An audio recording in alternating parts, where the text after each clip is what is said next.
Well, welcome back to the Tennessee Valley this morning. We're so engrossed in this new book that Bo has written. I didn't even know we were on the air. 6:48 and 65 degrees, and excited to have Bo on this morning. Bo was here. I think you were here a long time ago and talked about, or maybe that was on the radio. I don't know. On the radio. We talked about Traveler. That's your first book. Yes, I'll hold up. Now this Traveler is not a tourism guide at all, No. is it? No. Traveler is a story about Robert E. Lee's war horse. Yeah. Named Traveler. So Traveler, and I thoroughly enjoyed it, and I know you put a lot of research into that. I have. I'm down to 50 books, and we're sold out, and we will be doing our second publication. Second printing. Wow, that's encouraging. Ooh. That's exciting. And Traveler, I believe you said you can get those at Gobble Automotive. Yes, and mine are signed copies. Signed copies. Yes. I have And where else? I know they're available somewhere else. Amazon.com. Amazon.com. And you can get them through Derrick Press, our local Derrick press. Press, your local publisher here. Press. Or if you're in Washington, D.C., in the Library of Congress. It is in the Library of Congress. And, but we sell a lot of it through the Civil War museums, a lot of the Civil War battlefields. Really? Yes. That's amazing. Vicksburg, Mississippi sells more books than any other battlefield, and I don't know why that is, but a lot of people like Traveler in Vicksburg, Mississippi. That's amazing. Well, Traveler is it's not only entertaining reading, but it's a piece of history. I thoroughly enjoy. Of course, I love history, but I thoroughly enjoyed reading about Traveler. And you know, everybody's heard of Traveler. You've seen him on his horse. You know, it's a beautiful horse, and he's on his statue, and you've seen Robert E. Lee and his horse. But whoever thought about writing a book about him? Well, Bo did, and it was very interesting. Well, thank you. I appreciate it. I think it's an interesting story, one that needed to get out there. A lot of people, like you said, recognize the horse, but don't know the name, don't know the circumstances. Yeah. And the horse is buried right beside the general, right outside the tomb of I remember Robert E. that Lee. from the book, and but I don't remember the location.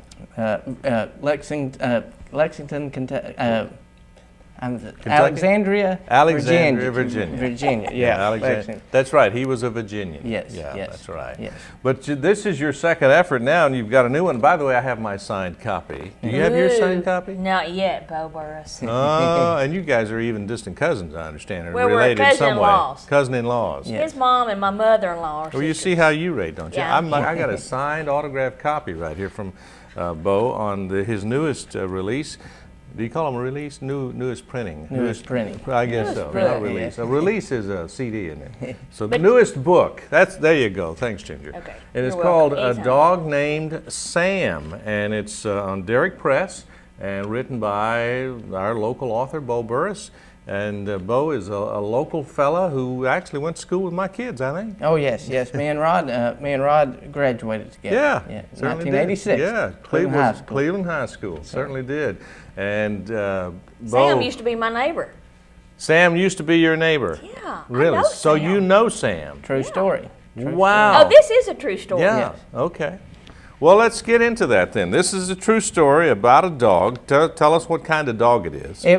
It was believed to be a full-blooded Rottweiler, but there's a reason to believe he was not full-blooded Rottweiler. But and he was not actually my dog. I think most people find that interesting that I would write a book about a dog that was not even mine. Yours. But our other cousin, Tony Gobble, was my first cousin, and Randy Owenby is my first cousin, and which is his father is my mom's brother, Joe Owenby. And I noticed the dedication is to Laverne Owenby, so that's... Which was our grandmother. Okay. Yes. And let me just tell you, everyone, I did not have the pleasure of meeting Laverne. My dad did. But every one of the grandchildren, they have nothing bad, not a bad memory of this lady. Oh. So I think it was great that he did. But she's written a couple books herself that are in the Library of Congress. see and I that. think that's where Bo gets his So talent from. that's where you got your literary talents. She wrote 2 books of poems in your dedication, it says, to everything. Was one of them, and a season, and Life is How You Take It. I like the title of that one, Life is How You Take It. We need to get him a copy of that. Yeah, she was very talented. And a couple years back, I took those 2 books and combined them into one. And so we've got a few copies of those, but not a whole lot of them. But they're great. And oh my goodness, I love this. I'm just reading. And talked about her poem titled "My Legacy." Can I read this? Sure. And then we'll talk about your dog. Her legacy says, "If some grandchild grows with the love of God strong in his heart, and love of mankind in his soul, may I have had a part." And she Wow. did. And she did. That's powerful. You can see That her in is all great. of them. Yeah, wow, that's great. Well, anyway, dog let's named Sam. let's talk about dog named Sam. What made Sam so special? Sam is one of those characters in your life that you don't come across very often, but and it's really more of a book about us kids growing up here in the South on Candies Creek Ridge and hanging out together and just sharing a lot of good memories. And Sam kind of tied all that together. Sam was a very popular dog. All of us knew him and loved him, and he kind of ties our childhood together, is how I would describe it. He was the thread that just wove it all together. That's exactly right. Tied it together. And a lot of the stories in this book talk about the escapades, and it involves a lot of us. A lot of camping, a lot of fishing, stories like that. I love the title of the chapters. The first one is Sam I Am. I came up with every one of those titles in about 10 minutes. Really? In about 10 minutes. Now, just started writing them down. And I don't believe I changed to one of them Is after I that wrote right? them down. Sam I Am. What was the inspiration for that title? Dr. Seuss. Dr. Seuss. But I don't want to get sued. So. I love it. And chapter 2 is Paws and Pals. That kind of describes a lot of the kids that ran around together, the cousins and some of our friends that ran around. And then number 3, I felt this way before, it's Dog Tired. I bet this morning. So what was the inspiration for that title, Bo? That one is basically how Sam would run cattle, and he could herd cattle. And afterwards, he would return to the house and just be dog tired. Dog tired. And then chapter 4 is Fight Club. So was he a little scrappy dog? He was a little scrappy dog. And I like to point out that we never fought dogs. We never encouraged dogs to fight. However, dogs fight. Yeah, and Sam was as tough as they come. Oh, wow. Well, the picture, he looks like he's really That's a tough probably animal. my favorite picture in the whole book is on chapter 3. The picture of Sam. That was in probably the healthiest part of his life. Really? He was in top shape. And then the Friday night special, I have no idea what that's about. Friday night special was a campsite there, and we actually built a little shelter there, and we would spend the night there every Friday night. Friday night. And by that time, a lot of us were driving and working jobs, and we would work at, bagging groceries or working fast food. And after, we would always meet up there about 10:30 or 11 o'clock at night. And the people that would be working, like at McDonald's or Kentucky Fried Chicken, they'd bring leftovers. And so we would just have feast about 11:30 at night. 11:30 at night. And Sam would eat anything. Oh, yeah. Eat anything. And that would include beans and onions sometimes. Oh, my so goodness. he would not be able to sleep inside the shelter after he ate that. And we wish we could have put some of the guys that was with us outside on the porch. Sure. I love chapter 7. Of course, this harkens over to a TV show that I've watched a few times, Friends, and it's, no, not Friends, Cheers. Cheers. Where everybody knows your name. So he apparently was a neighborhood dog. He was a neighborhood dog. He was the and city dog, He was really the county city dog. And I point out, my father was running for the 2nd District County Commission at the time.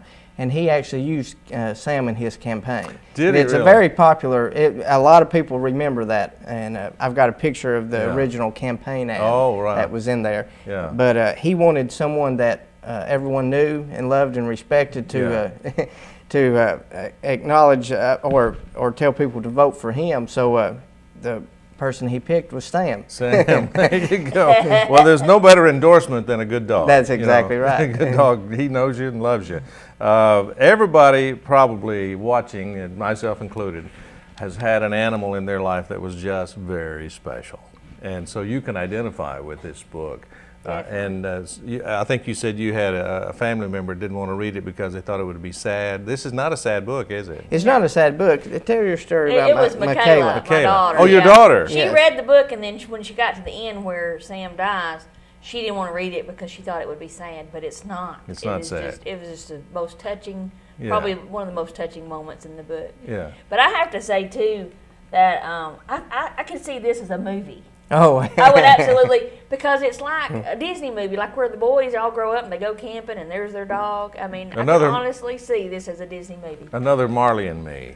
Did you see Marley and Me? No. Oh, that was a great movie. Everybody said they cried at that one, so I couldn't watch at the very end, at the very end. But it was poignant. It wasn't really a sad movie. It was just poignant and kind of bittersweet. But that dog was out of control. I mean, tell you, that was a wild. I dare say Sam was too. Sam was too at times. Yeah, fireworks. He would catch fireworks in his mouth. Oh my and goodness! And everybody would take off running because they didn't want him around. Oh my goodness! Yeah. Wow, that is quite There's a lot of great stories in here. Wow, that's great. I definitely encourage it. Well, it's I've got to read this one. I appreciate the copy. Thanks a lot, Bo. I want mine signed, Bo.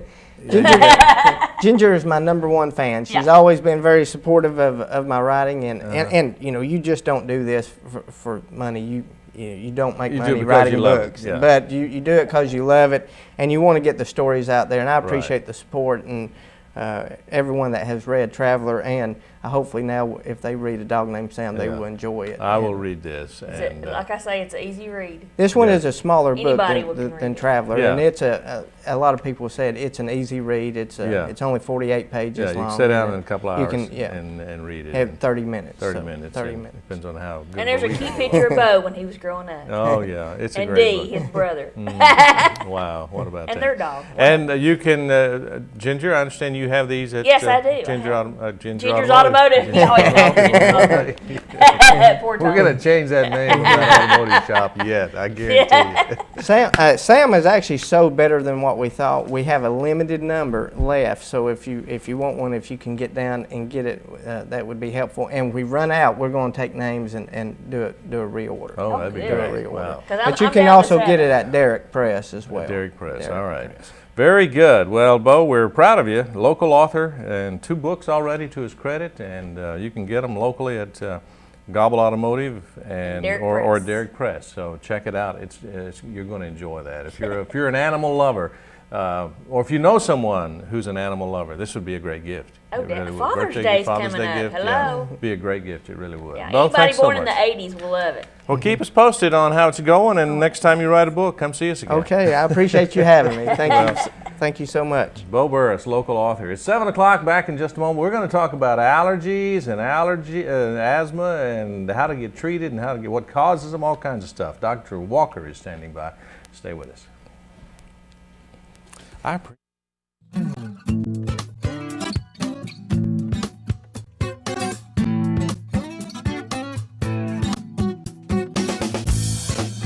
Kyle Dodge Chrysler Jeep, located at 511 South Lee Highway in Cleveland, is your #1 Dodge, Chrysler, and Jeep dealer in this area. Stop by and see the brand new 2011 Chrysler 200. The 200 is essentially a new nameplate with a significant facelift to the outgoing 2010 Chrysler Sebring. A beautiful vehicle at an unbeatable price. And while you're there, check out the all-new Jeep Grand Cherokee and the newly designed Dodge Durango. Redesigned, revamped, and reinvigorated. Yes, the Dodge Durango is back, bigger and better than ever. Kyle Dodge Chrysler Jeep offers a complete parts and service department with qualified service technicians to fix and repair your vehicle. So for your next brand new or pre-owned vehicle, make it Kyle Dodge Chrysler Jeep, located at 511 South Lee Highway in Cleveland. Hello, I'm Pastor Greg Casto of the United Christian Church here at 2200 Peerless Road, Cleveland, Tennessee. I want you to make plans right now to be here at our Holy Ghost Camp Meeting 2011 with signs, wonders, and miracles. Why don't you go to our website right now and get all the information or call the number on the screen, because you're not going to want to miss these day service, evening service, great speakers, choirs, singers, such great talent. You're going to want to be here in Cleveland, Tennessee. I'm Wes Robbins with Landmark Insurance Brokerage. When it comes to employee benefits, we've got you covered. Call me today for the best service and best solutions to your group health and employee benefits needs. At Landmark Insurance Brokerage, we've got you covered. I'm Dr. James Markham, host of the television program Heart of Health, seen right here on WTNB television. Thursday at 7 o'clock, Friday at 8 a.m., or Sunday at 3:30 p.m. Volunteer Ridipest LLC has been serving Cleveland and the surrounding areas for over 40 years. Their qualified, experienced technicians are trained in all the latest techniques to keep your home pest-free. Volunteer Ridipest LLC offers Mosquito Guard, which keeps mosquitoes out of your yard and out of your life.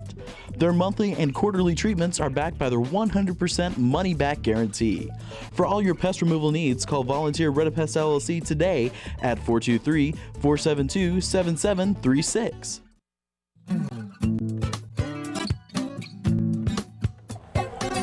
Good morning, and you're watching the Tennessee Valley this morning. Glad you joined us today. Some quick headlines as we look at the clock at 7:03 and 65 degrees on this pleasant Tuesday.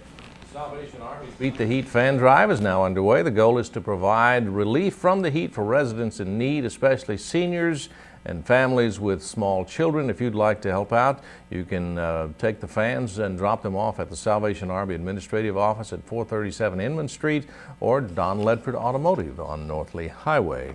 One of the 4 pedestrians injured back on May 25th when a pickup truck crashed through the Lowe's Home Improvement Center and Garden Center died Sunday. 81-year-old Billy Joe Moffitt reportedly suffered severe injuries at the time of the freak accident and was flown to Erlanger. Unfortunately, he did not recover.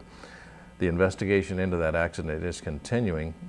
A limited number of tickets available for the Sunrise Rotary Club's Sunset Gala that's coming up Friday night. The Vols football coach Derek Dooley is the special guest speaker. Proceeds to benefit the local Bradley County Disaster Relief Fund. If you are interested, call this number, 244-7484, 244-7484, or you can visit thesunrisegala.com and get your tickets that way.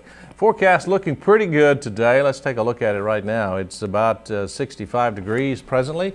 Going to be moderatingly cooler today, and we're excited about that. Mostly sunny, high of 88.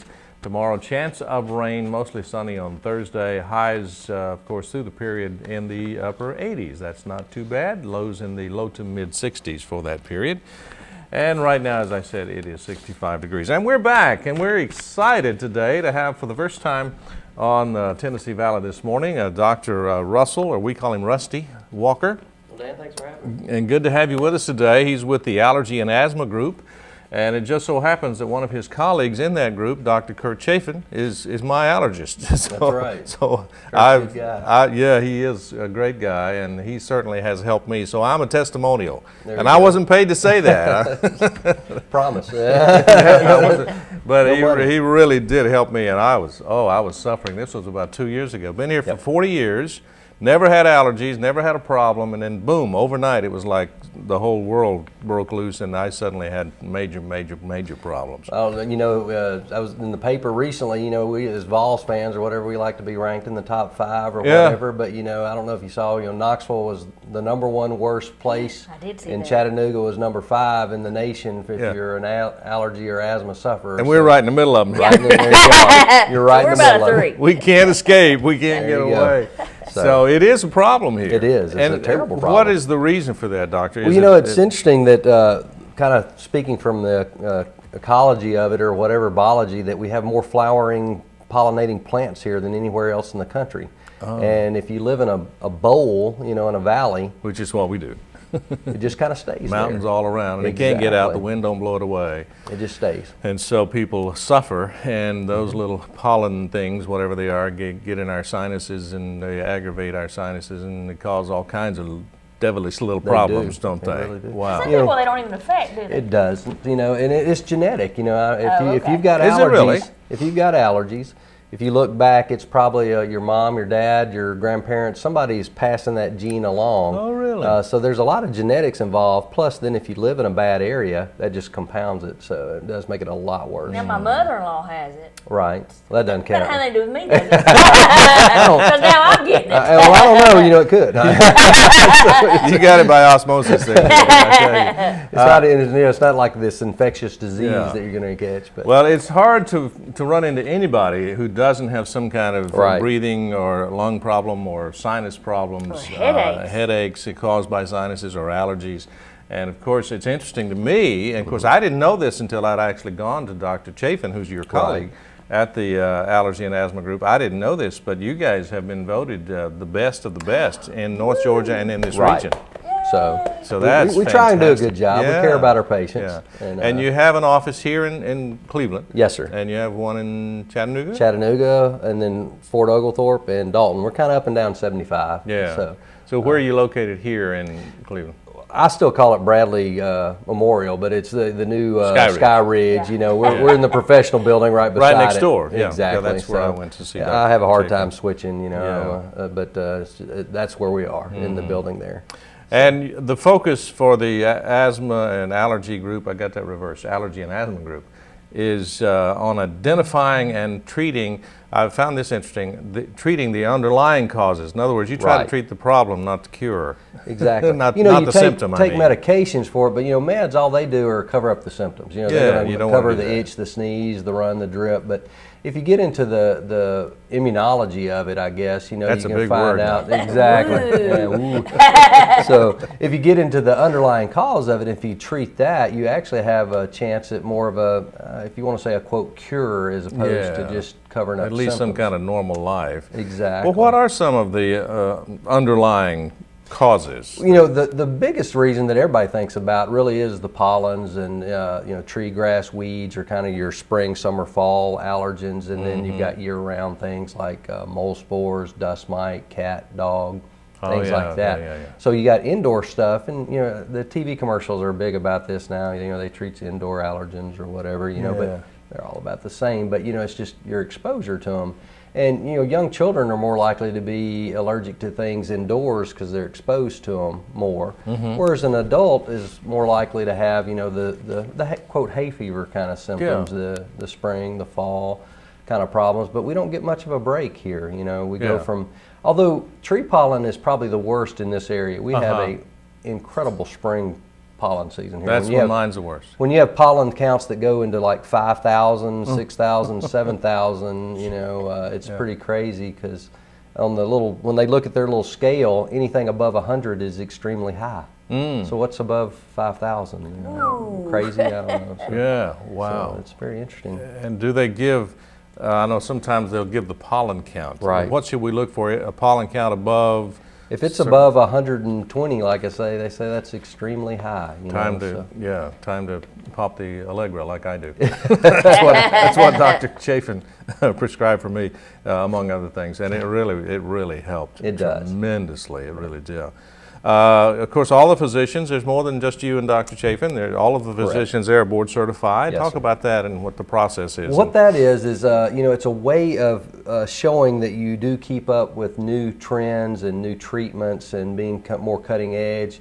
A lot of times in the past, physicians didn't have to keep up with that education. You know, they learned what they learned in medical school or fellowship, and then they didn't stay updated. But by being board certified, it sort of helps guarantee that you're keeping up with that continuing educational process. And it's not saying you're better or worse, but you're just kind of keeping up. You know, you're staying on top of what the new cutting edge type things are, and we try and do that. And that's important because medicine changes. It does. I mean, it's like anything else, or computers or anything like that. You buy one, and you know, 6 months later, it's out of date. So treatments are constantly changing. So you want to be keeping up with what's being done with your colleagues and around the country or around the world. And we try and offer those types of things as far as, you know, fast ways to get rid of your allergies with you know, allergy shots, things like that.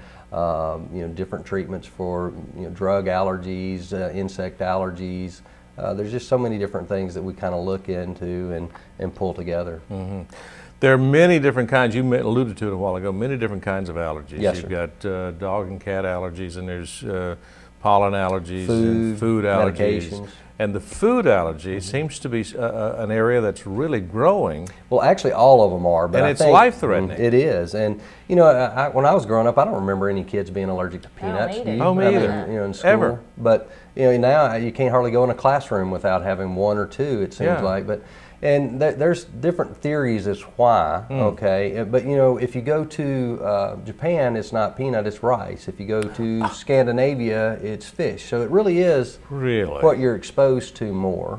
But again, it goes to that genetics and environmental things that we talk about that we do believe the incidence of allergy truly is increasing, both with the nasal allergies, asthma, food allergy, things like that. And is there any indication in the research as to why it's increasing? You want to hear why? They call it, one of the theories is called the hygiene hypothesis.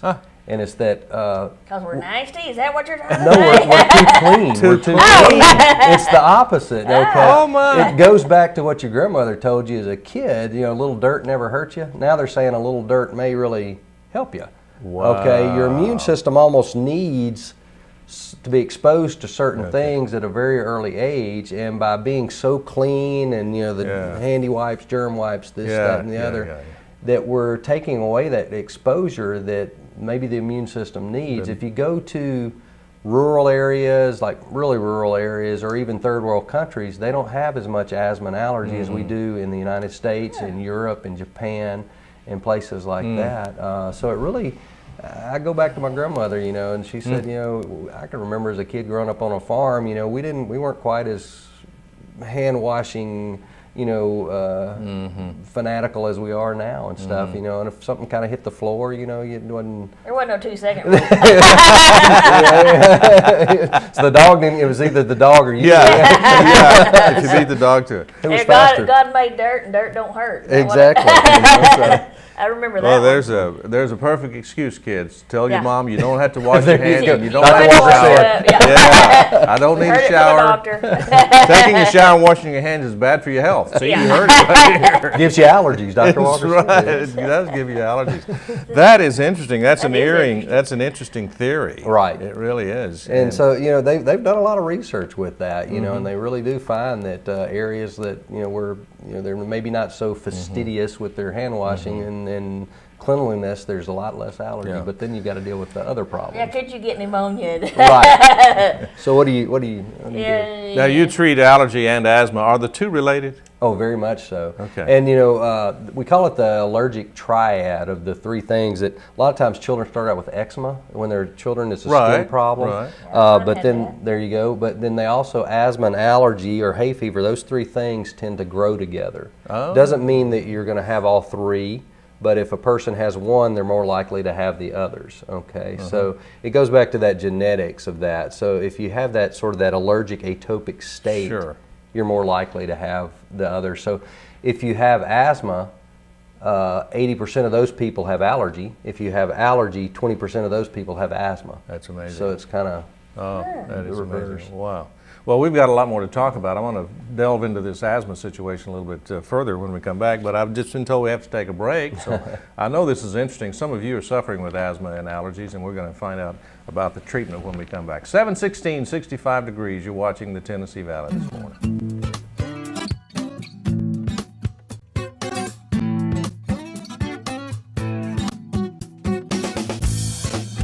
I'm Byron Winters with Landmark Insurance Brokerage. Contact me for all of your business insurance needs. From general liability to workers' comp, commercial auto, and business umbrellas, Landmark Insurance has you covered. I'm Dr. James Markham, host of the television program Heart of Health, seen right here on WTNB television. Thursday at 7 o'clock, Friday at 8 a.m., or Sunday at 3:30 p.m.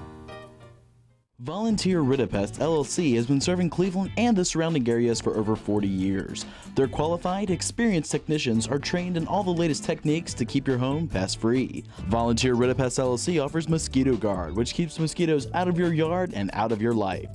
Their monthly and quarterly treatments are backed by their 100% money-back guarantee. For all your pest removal needs, call Volunteer Ridipest LLC today at 423-472-7736. Hello, I'm Pastor Greg Casto of the United Christian Church here at 2200 Peerless Road, Cleveland, Tennessee. I want you to make plans right now to be here at our Holy Ghost Camp Meeting 2011 with signs, wonders, and miracles. Why don't you go to our website right now and get all the information or call the number on the screen, because you're not going to want to miss these day service, evening service, great speakers, choirs, singers, such great talent. You're going to want to be here in Cleveland, Tennessee. Kyle Dodge Chrysler Jeep, located at 511 South Lee Highway in Cleveland, is your #1 Dodge Chrysler and Jeep dealer in this area. Stop by and see the brand new 2011 Chrysler 200. The 200 is essentially a new nameplate with a significant facelift to the outgoing 2010 Chrysler Sebring. A beautiful vehicle at an unbeatable price. And while you're there, check out the all-new Jeep Grand Cherokee and the newly designed Dodge Durango. Redesigned, revamped, and reinvigorated. Yes, the Dodge Durango is back, bigger and better than ever. Kyle Dodge Chrysler Jeep offers a complete parts and service department with qualified service technicians to fix and repair your vehicle. So for your next brand new or pre-owned vehicle, make it Kyle Dodge Chrysler Jeep, located at 511 South Lee Highway in Cleveland.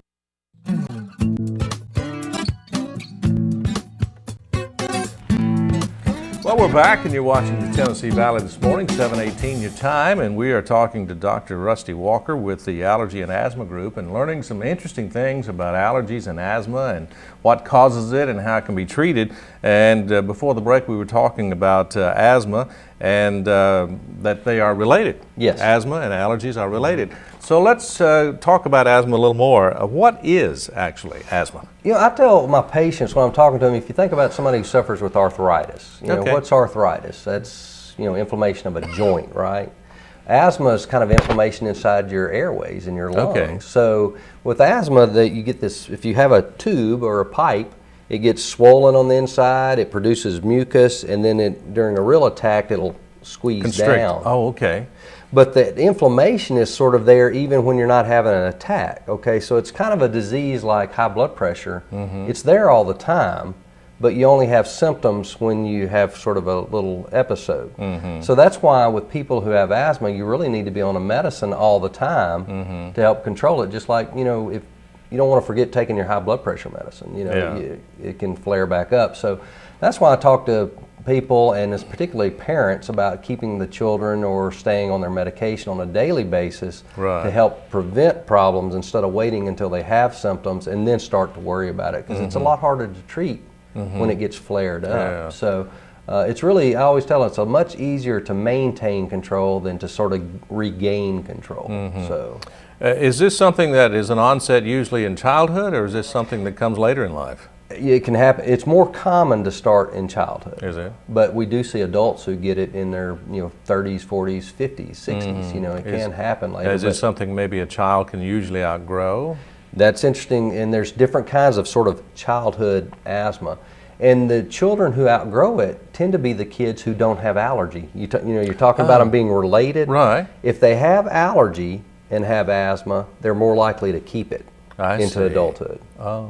But if they just sort of wheeze when they get a cold, you know, and they don't have allergies, the other stuff, those are the kids that will outgrow it sometimes in their early, you know, 7, 8, 9, 10, 11, 12-year-olds. Now, you mentioned asthma attack. Are there certain triggers that would bring on an asthma? I've seen people have an asthma attack, and it's not pretty Scary. sometimes. It can be scary. Well, and again, it can be different for each individual.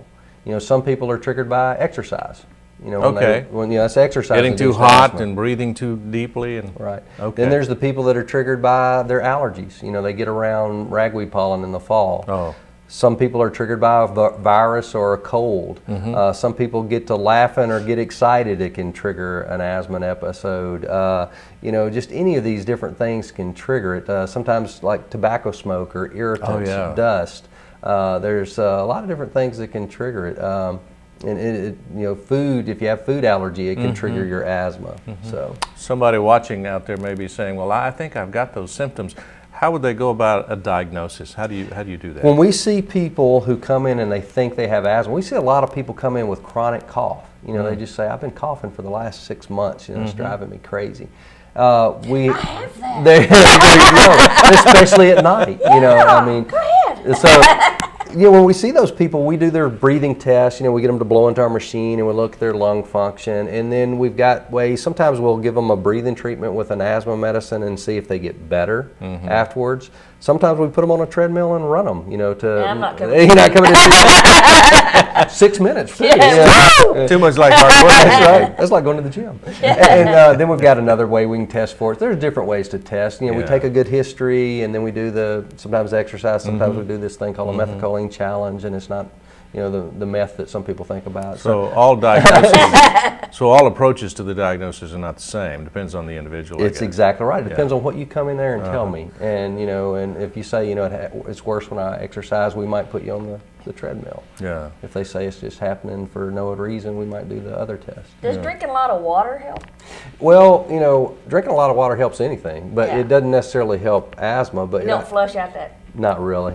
But you know, when I was in the Air Force, I used to have some old folks that would come in and say, oh, that's no problem. You know, when I have an asthma spell, I just drink a pot of hot coffee, black coffee. But there's something to it. I mean, some of the old medicines we used to use to treat asthma were called theophylline or aminophylline, and it's a cousin of caffeine. Oh. So caffeine, in a way, does help it. It's not, I wouldn't say it's the best way to treat asthma, but I used to laugh at that, you know, and they used to say, yeah, I just drank a big pot of coffee. Oh my goodness. You know, so, feed your 6-year-old a pot of coffee. Exactly. And then they'd be bouncing off the wall. Then you got another problem. Yeah, exactly. Climbing the curtains. Old natural cures that Mom and Grandma used to have. Exactly. Maybe something to them after all. Those things are drugs just like anything else, you know, it really is. What about, some people may be a little apprehensive about going and seeing a doctor about allergies or asthma, but are there any side effects to the test? It's not. Well, you've been through it, obviously, and you know, we do these little scratch. You know, for small children, we don't do as much as we do with an older child or an adult, and we do the testing either on the back, you know, or on the forearms down here, and a lot of people think it's a lot of needles. It really isn't. We use these little plastic things. They look like toothpicks. They're sharp, but it's not like sticking a needle in you. And it's just a scratch of the skin. It barely breaks the skin. Most of my patients tell me the worst part is not the pricks; it's the itching that comes afterwards. So you got to sit there 20 minutes, you know, as we watch and see what happens. And they say that's probably the worst part of the torture. It's not the when you scratches. hit the right allergen or whatever. Exactly. And then it's that's it. That's it. That's that ragweed, or you know, that's that oak tree pollen. Or whatever. But at least at that point, you know what's causing the problem, and you're able to attack it. And you know, I tell people there are 3 ways to treat an allergy. If you can avoid it, you know, like a dog or a cat. Although I've got people who are going to get rid of their spouse before they get rid of their cat, you know, or you know, Sam, you know. So, but or you know, you got medications that can help, or you know, we use allergen immunotherapy or allergy shots. Is really the only way to try and get rid of it, as opposed to sort of just treating the symptoms. So there's different ways to approach it. Yeah. Anyone in your family suffer with allergies and asthma? I don't know if anybody suffers from asthma. The mother-in-law has. Did you hear that? The mother-in-law. She's had allergies. She goes. I think she has to get an allergy shot or something. And then Michaela has headaches a lot. My daughter. Well, that goes along with sort of the sinus thing, and you know, the allergies and the sinus and all that is related as well. And I missed being with Dan one Monday morning because for that headache. My headache was hurting so bad I couldn't get up. Exactly. And that can be caused by we see a lot of people who walk in and say, you know, I think my headaches are related to my allergies and my sinuses. You can kind of feel it though. It's not a migraine type headache. It's sort of that nagging ache. It can go into a migraine. It can trigger migraine headaches. Yeah, it's just a big pressure. It's like somebody blew up a balloon inside your head. Yeah. Exactly. And you just want to drill. If you can just find a hole and drill it and let it get out. Does everyone get the same testing when they're tested for allergies and asthma? It really is. My first thing I do is I sit and talk with you for probably 15 minutes, and we try and decide what's the best approach. So if I've got somebody who's they're itching and sneezing with their nose, they don't need food allergy testing. If you know they walk in and say, you know, Dave, man, I got stung by a bee and I had this anaphylactic type reaction. We do venom testing to bees and wasps and hornets, and actually that's probably the most life-threatening thing that we test for. Really, a bee sting? is insects. And really, you know, it's to me it's sad if I hear about someone who actually dies. You can die from a bee sting, and that's sad to me because we've got ways to treat that. You know, with allergy shots, if we know which insect you're allergic to, is it yellow jacket or wasp or fire ant? Oh, really? We've got ways to give you allergy shots for those insect allergies. Yeah. And I'm not talking about, you know, somebody who just, you know, their hand swells up. This is somebody who gets stung and they have trouble breathing, or you know, actually, I've heard of that. Those are really serious reactions. Those are people that end up in the ER, and you know. And but you can give them a shot, and then if they get stung a month later, they won't have those? It's not a single shot though. It's just like, you know. Well, you build up their immune system exactly against Okay. it. I see. It's a series of shots. Yeah. And you know, if you're allergic to a wasp sting, it's really, you still only have a 50-50 chance of having a reaction when you're stung. But the reaction will tend to be as severe or more severe than your one before. If you do allergy shots, it's less than a 3% chance of having a reaction. Ooh, I'll take the 3%. And it's less severe. I mean, that's a big change. Significant. That is significant. Especially for people who are outdoors a lot.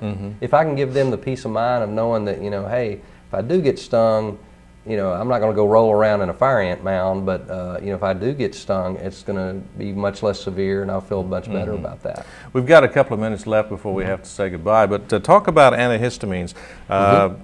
You know, you have this constant post-nasal drip, as they call it on TV, and all that. Are these all allergy type related things, and does antihistamines help or hurt?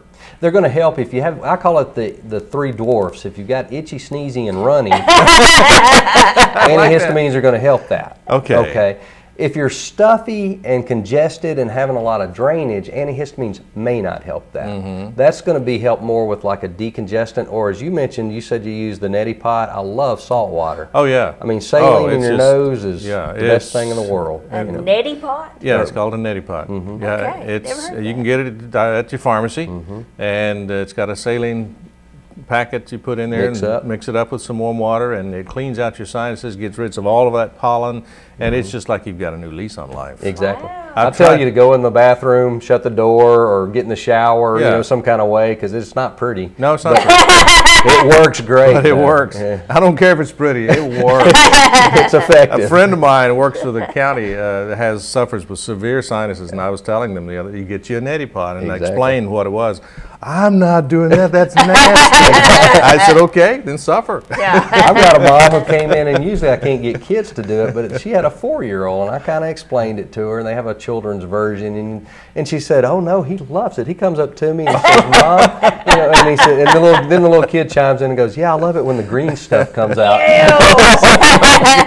Oh my goodness, that's bad. That's bad. Cheerios. Yeah. Good morning. We'll have to continue this. This is great. Good information, and I know that you have learned a lot about it, and hopefully it was helpful to you, and we try to do that here on the show. But been talking to Dr. Rusty Walker. He's with the Allergy and Asthma Group.